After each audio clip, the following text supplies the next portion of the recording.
As we begin the season of Advent, the church invites us to reflect on the meaning of faith through the gospel text of today. The centurion who came to Jesus was a non-Jew and therefore regarded as a Gentile.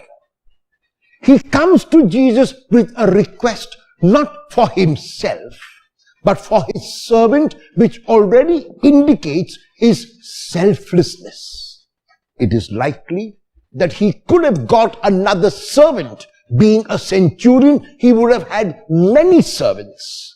And yet, because this servant is ill and he recognizes Jesus as someone who can make his servant whole, he comes to Jesus with the request to make his servant well.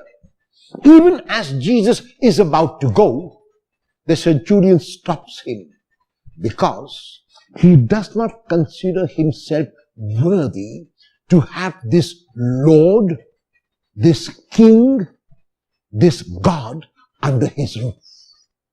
And he said so in so many words. Even though there is no article of profession of faith, he indicates that he believes by refusing Jesus to come to him. Rather, he knows that Jesus can heal with the word. His profession of faith is shown in his words and in his action. His profession of faith is to believe before he can see.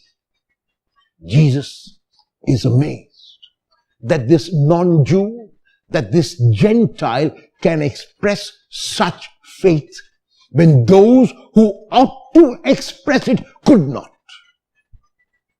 It happens in our own lives that we who believe we are close to God are the furthest from him, and those whom we condemn as sinners are closest to him.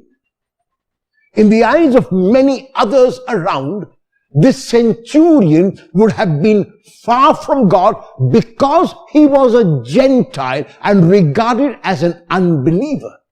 But in reality, he was a strong believer as he expressed in his words, in his faith in Jesus, and in his action of believing.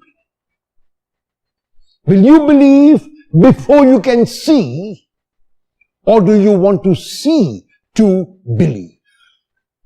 Will you believe even when you cannot see, or is seeing believing?